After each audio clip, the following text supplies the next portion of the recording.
continuar? Vamos em frente, ainda tem muito texto pela frente. Vem comigo. O ódio a tudo que é forte, venturoso, ousado, leva o escravo a montar um tribunal cujo único fim é acusar a força de ser forte e fabular uma vingança futura. Bem-aventurados os pobres de espírito, amaldiçoados sejam os ricos em saúde e intrepidez.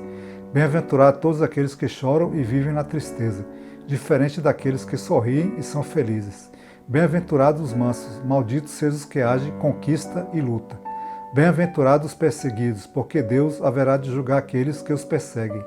Estes são todos os homens do ressentimento, estes fisiologicamente desgraçados e carcomidos. Todo um mundo fremente de subterrânea vingança, inesgotável, insaciável em irrupções contra os felizes, e também em mascaramentos de vingança, em pretextos para a vingança. Quando alcançariam realmente o seu último, mais sutil, mais sublime triunfo da vingança?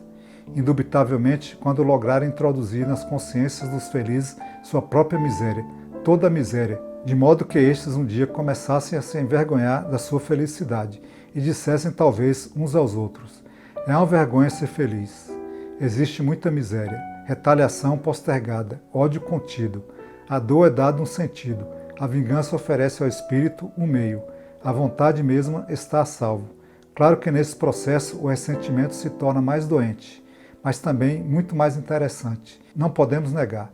Incapaz de admirar o forte, a fraqueza exige que todos também sejam fracos, iguais, medíocres. Que estranho jeito de criar valores, não pela ação, mas pelo impedimento dela. O niilismo do escravo conduz as forças negativas ao triunfo. Seu ponto de parada é a passividade pura. Para tal absurdo encontramos duas saídas plausíveis. Se exigir que o forte se comporte como fraco, o que é um absurdo no ponto de vista fisiológico, como também se torna absurdo exigir da doença que se expresse como saúde. Por isso o conselho de Nietzsche para os saudáveis manterem distância dos ressentidos. Não poderia haver erro maior e mais fatal do que os felizes, os bem-logrados, os poderosos de corpos e alma começarem a duvidar a si do seu direito à felicidade. Aqui o texto já aprofunda um pouco essa ideia, né, da separação entre os fortes e os fracos, né? E aí ele fala sobre o ódio a tudo que é forte, venturoso, ousado, né? E aí ele começa a fazer uma série de observações sobre os bem-aventurados, né? E aí ele cita vários, né? Os pobres de espíritos e por aí vai. É claro que tem uma alusão aqui à questão do cristianismo, né? A Bíblia, né? E aí ele coloca como é que os fracos encaram os fortes, né? Como amaldiçoados sejam os ricos em saúde e intrepidez. Malditos que agem e conquista e luta. É bem forte, né?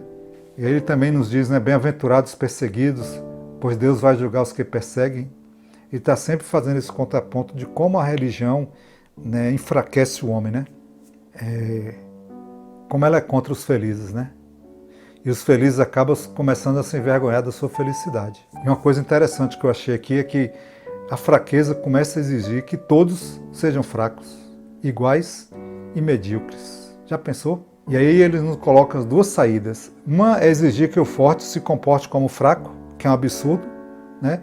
E exigir que a doença se veja como saúde, pois a gente tem o direito à felicidade. Esse é o texto do nosso amigo, baseado no nosso amigo Nietzsche, né?